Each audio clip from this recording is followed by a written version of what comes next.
بسم الله الرحمن الرحيم ألف لام را تلك آيات الكتاب المبين إنا أنزلناه قرآنا عربيا لعلكم تعقلون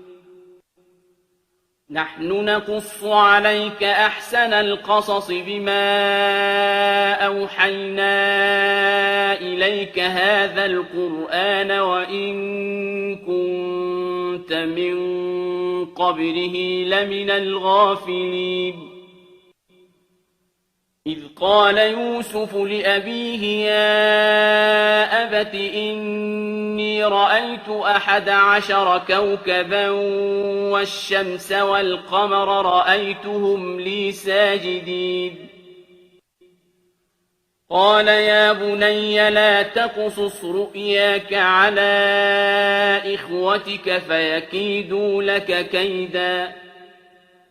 إن الشيطان للإنسان عدو مبين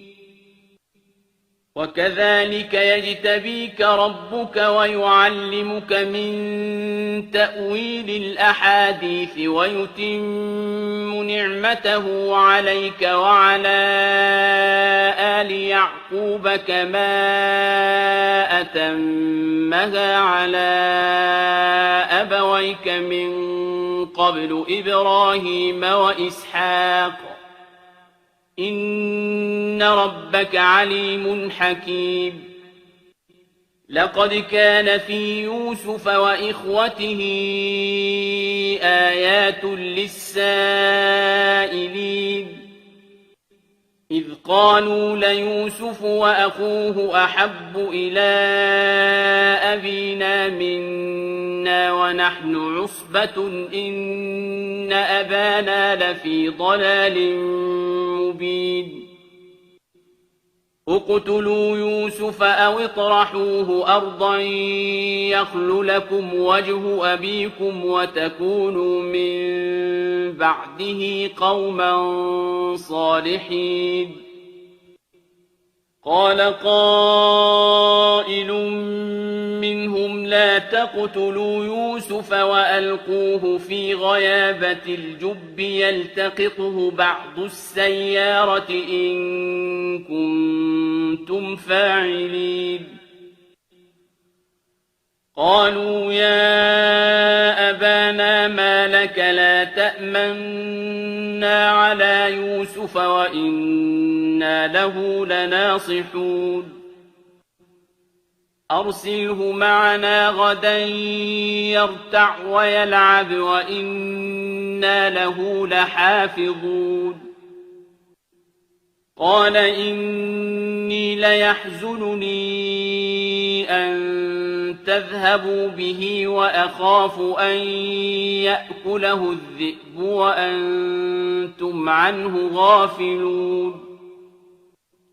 قالوا لئن أكله الذئب ونحن عصبة إنا إذا لخاسرون فلما ذهبوا به وأجمعوا أن يجعلوه في غيابة الجب وأوحينا إليه لتنبئنهم بأمرهم هذا وهم لا يشعرون وجاءوا أباهم عشاء يبكون قالوا يا أبانا إنا ذهبنا نستبق وتركنا يوسف عند متاعنا فأكله الذئب وما أنت بمؤمن لنا ولو كنا صادقين وجاءوا على قميصه بدم كذب قال بل سولت لكم أنفسكم أمرا فصبر جميل والله المستعان على ما تصفون وجاءت سيارة فأرسلوا واردهم فأدلى دلوه قال يا بشرى هذا غلام وأسروه بضاعة والله عليم بما يعملون وشروه بثمن بخس دراهم معدودة وكانوا فيه من الزاهدين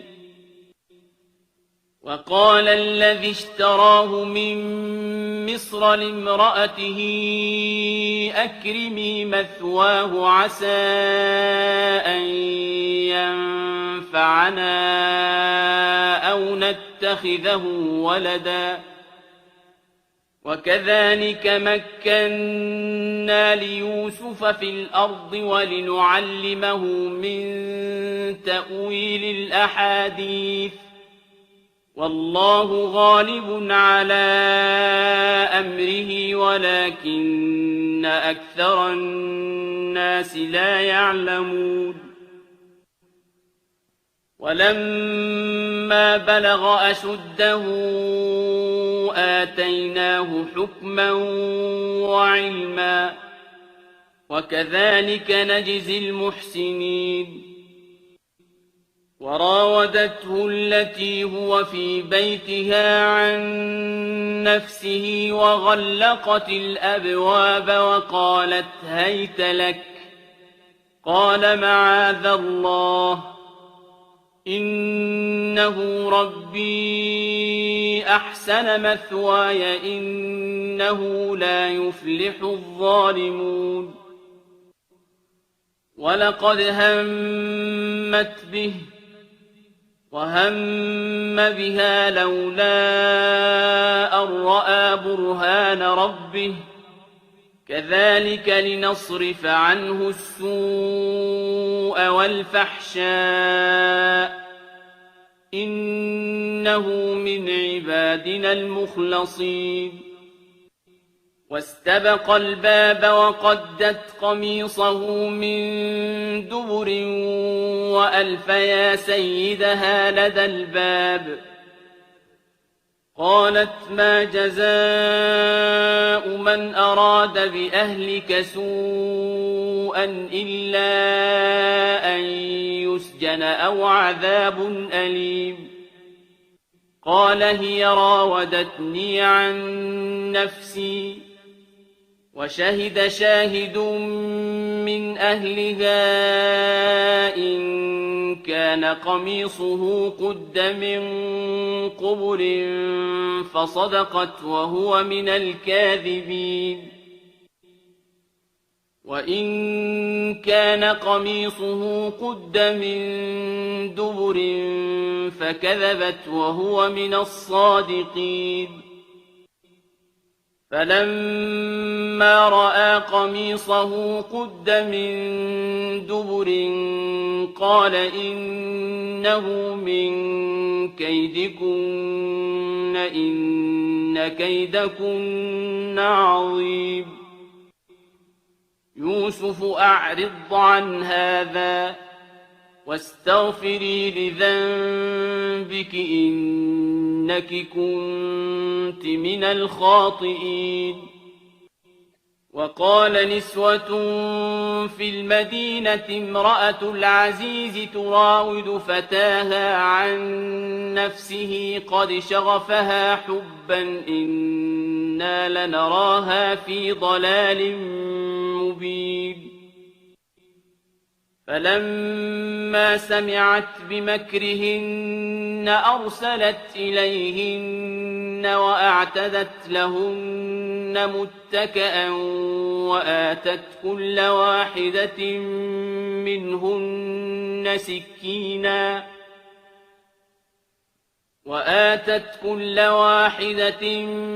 منهن سكينا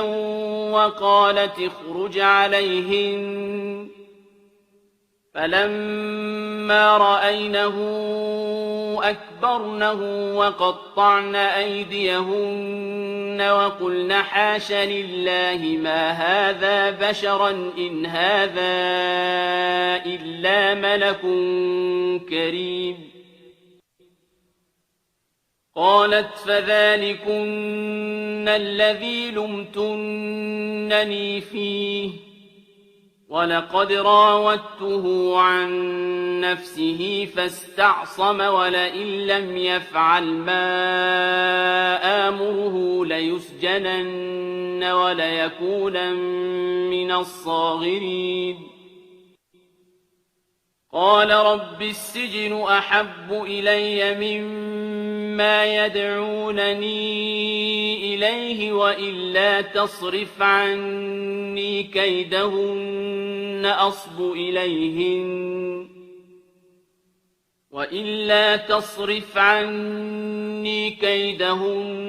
أصب إليهن وأكن من الجاهلين.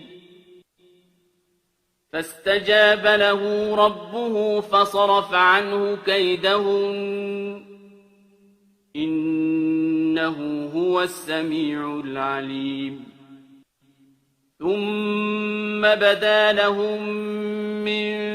بعد ما رأوا الآيات ليسجننه حتى حين. ودخل معه السجن فتيان قال أحدهما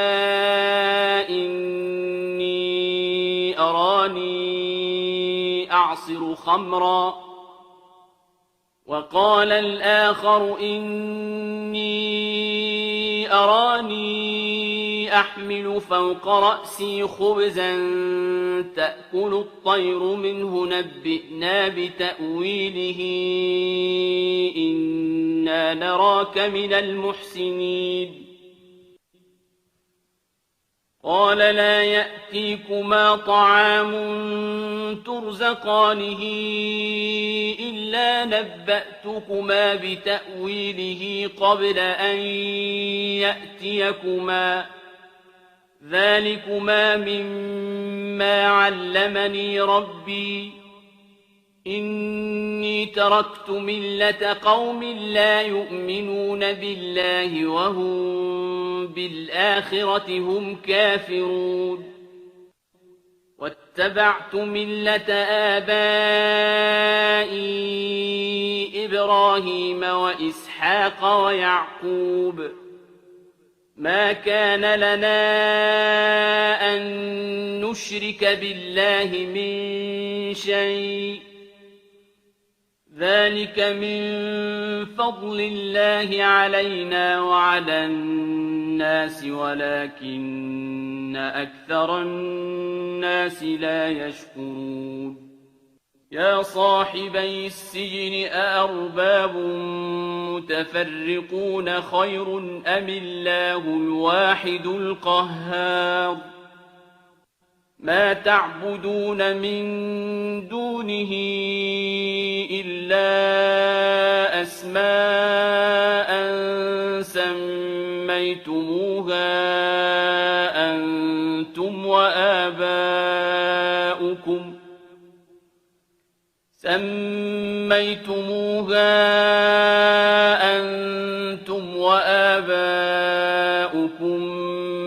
ما أنزل الله بها من سلطان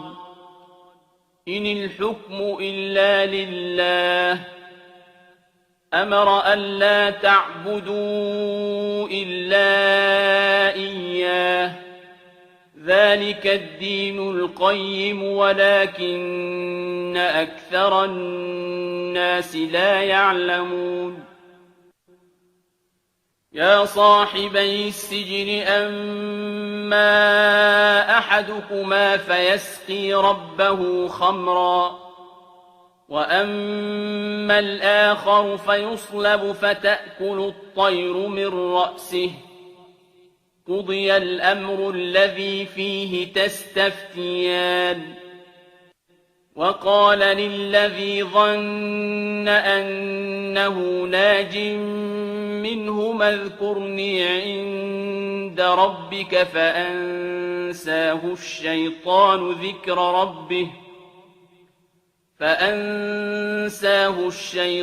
ذكر ربه فلبث في السجن بضع سنين.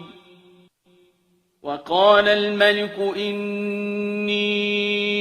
أرى 7 بقرات سمان يأكلهن 7 عجاف و7 سنبلات خضر وأخر يابسات. يا أيها الملأ أفتوني في رؤياي إن كنتم للرؤيا تعبرون. قالوا أضغاث أحلام وما نحن بتأويل الأحلام بعالمين.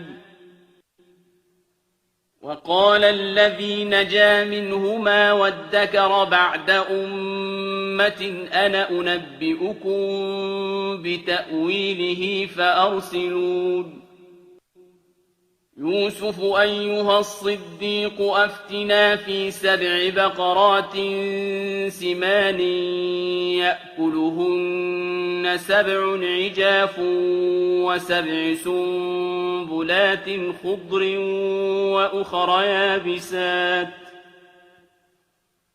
وأخر يابسات لعلي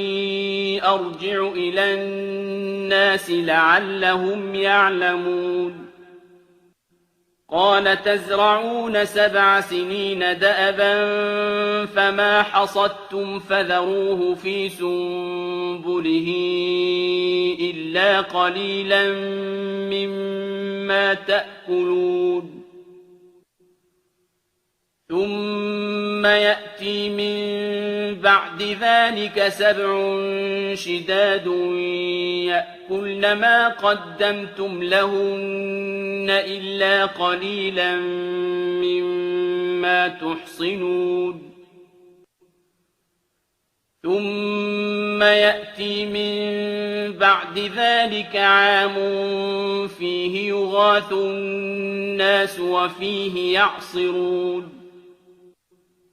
وقال الملك ائتوني به فلما جاءه الرسول قال ارجع إلى ربك فاسأله ما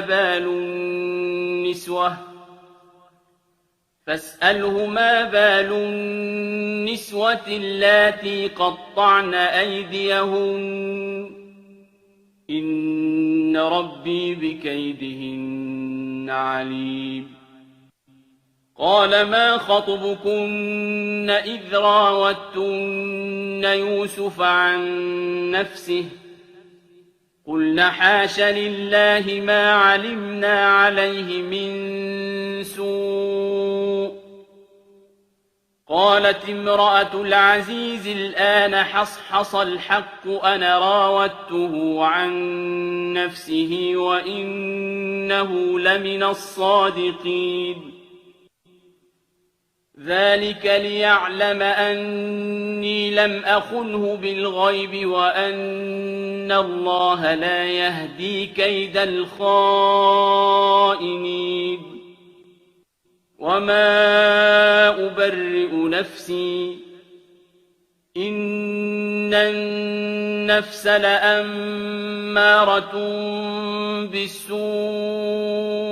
إلا ما رحم ربي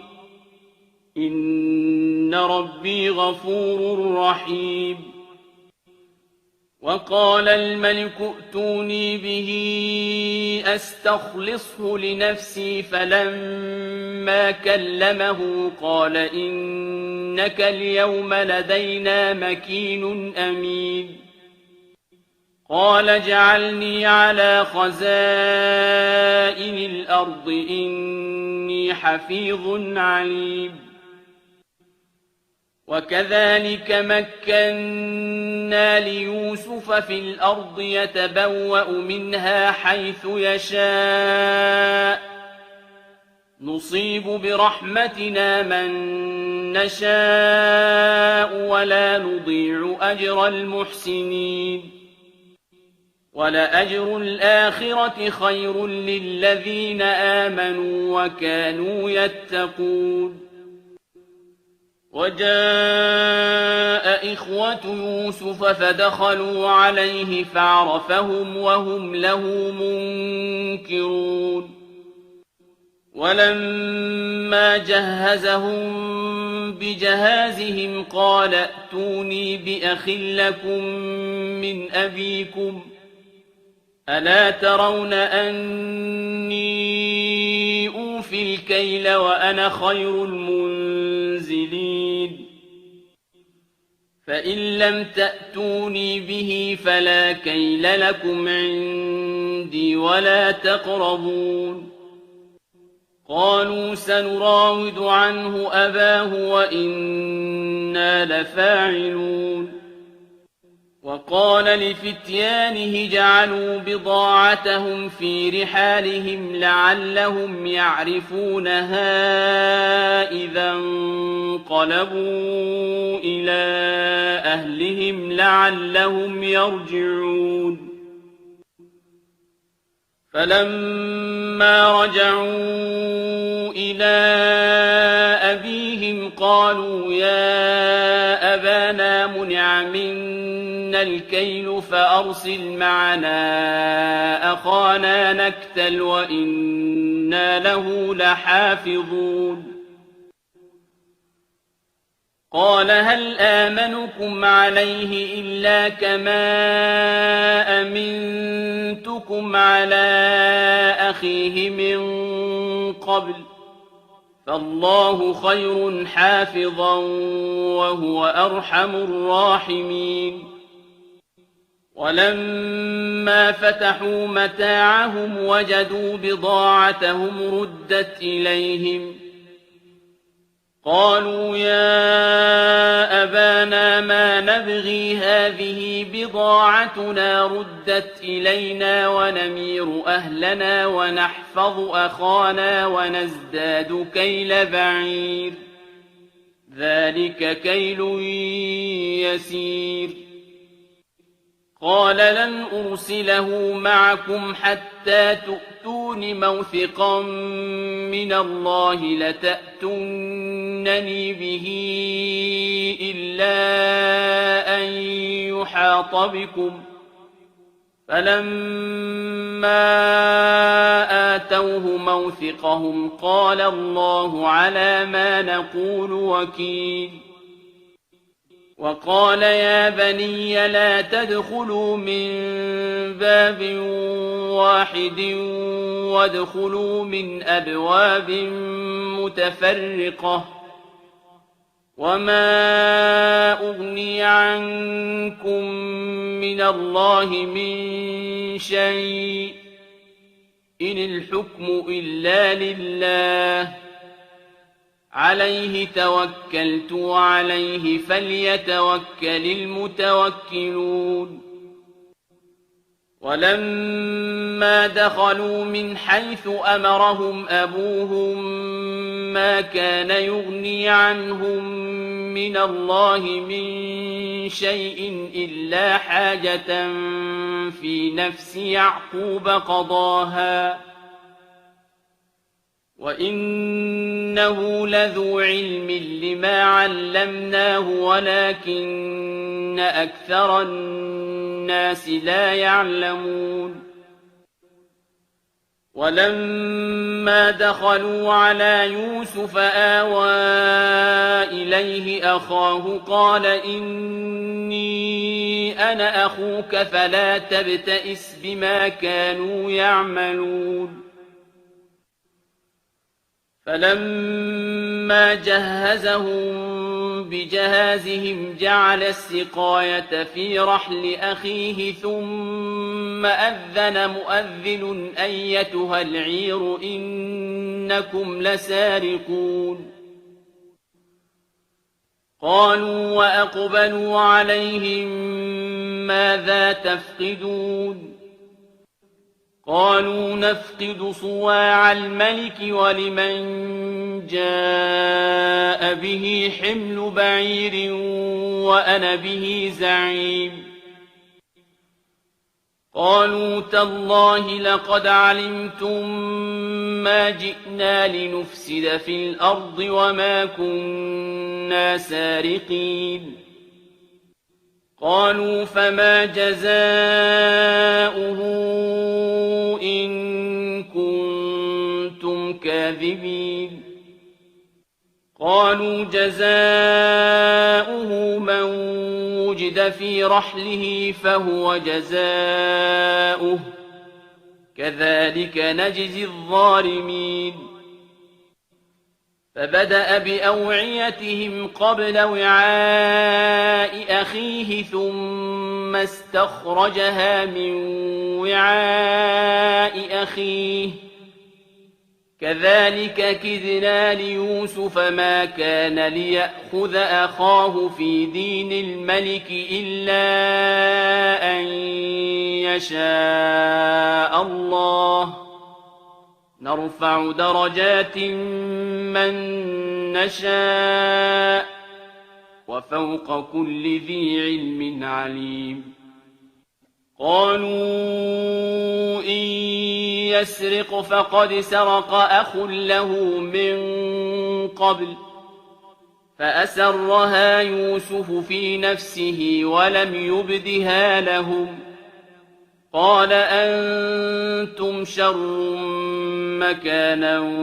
والله أعلم بما تصفون قالوا يا أيها العزيز إن له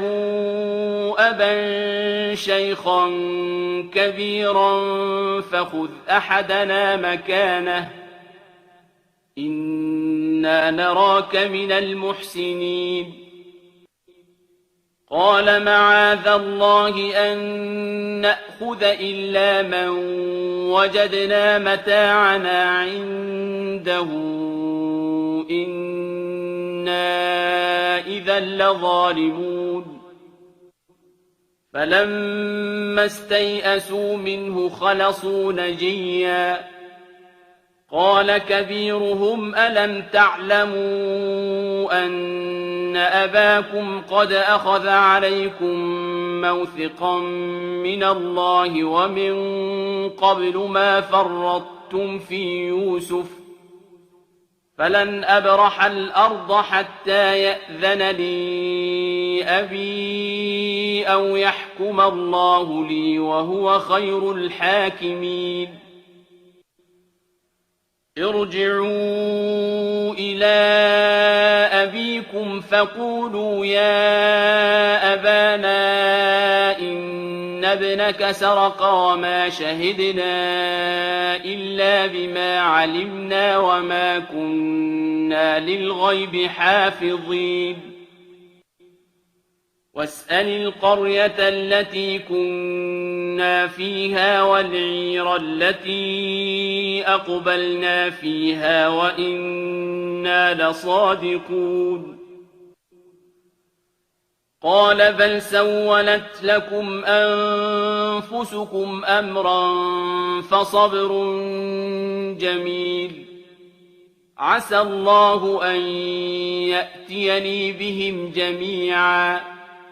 إنه هو العليم الحكيم وتولى عنهم وقال يا أسفا على يوسف وابيضت عيناه من الحزن فهو كظيم قالوا تالله تفتأ تذكر يوسف حتى تكون حرضا أو تكون من الهالكين قال إنما أشكو بثي وحزني إلى الله وأعلم من الله ما لا تعلمون يا بني يذهبوا فتحسسوا من يوسف وأخيه ولا تيأسوا من روح الله إنه لا ييأس من روح الله إلا القوم الكافرون فلما دخلوا عليه قالوا يا أيها العزيز مسنا وأهلنا الضر وجئنا ببضاعة مزجاة فأوف لنا الكيل وتصدق علينا إن الله يجزي المتصدقين قال هل علمتم ما فعلتم بيوسف وأخيه إذ أنتم جاهلون قالوا أئنك لأنت يوسف قال أنا يوسف وهذا أخي قد من الله علينا إنه من يتق ويصبر فإن الله لا يضيع أجر المحسنين قالوا تالله لقد آثرك الله علينا وإن كنا لخاطئين قال لا تثريب عليكم اليوم يغفر الله لكم وهو أرحم الراحمين اذهبوا بقميصي هذا فألقوه على وجه أبي يأت بصيرا وأتوني بأهلكم أجمعين ولما فصلت العير قال أبوهم إني لأجد ريح يوسف لولا أن تفندون قالوا تالله إنك لفي ضلالك القديم فلما أن جاء البشير ألقاه على وجهه فارتد بصيرا قال ألم أقل لكم إني أعلم من الله ما لا تعلمون قالوا يا أبانا استغفر لنا ذنوبنا إنا كنا خاطئين قال سوف أستغفر لكم ربي إنه هو الغفور الرحيم فلما دخلوا على يوسف آوى إليه أبويه وقال ادخلوا مصر إن شاء الله آمنين ورفع أبويه على العرش وخروا له سجدا وقال يا أبت هذا تأويل رؤياي من قبل قد جعلها ربي حقا وقد أحسن بي إذ أخرجني من السجن وجاء بكم من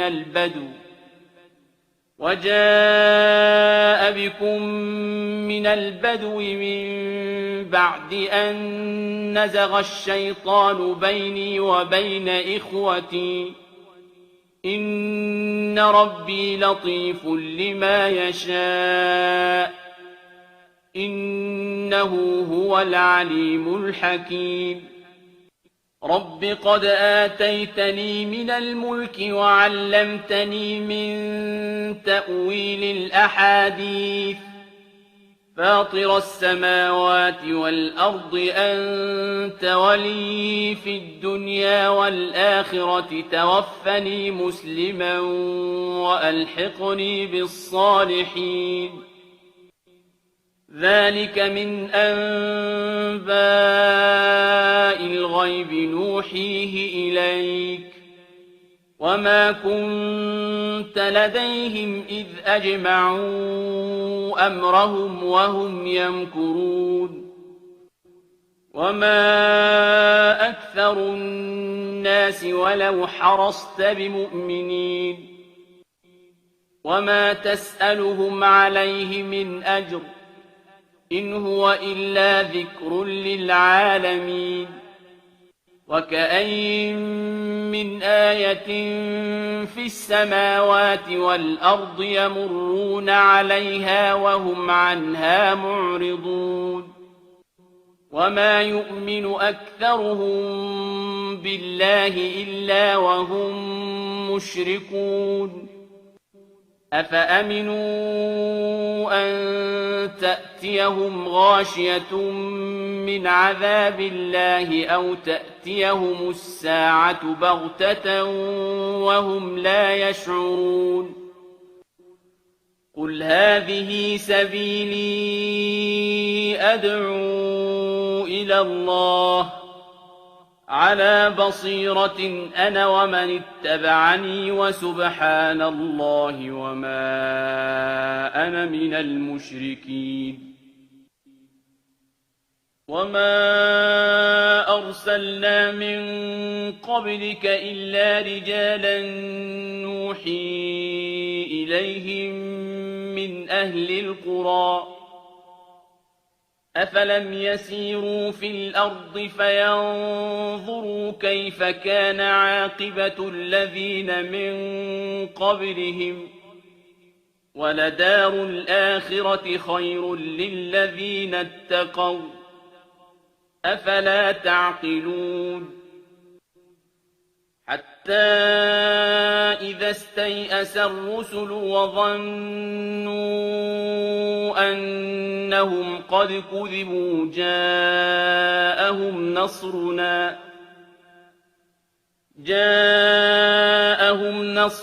فنجي من نشاء ولا يرد بأسنا عن القوم المجرمين لقد كان في قصصهم عبرة لأولي الألباب ما كان حديثا يفترى ولكن تصديق الذي بين يديه وتفصيل كل شيء وهدى ورحمة لقوم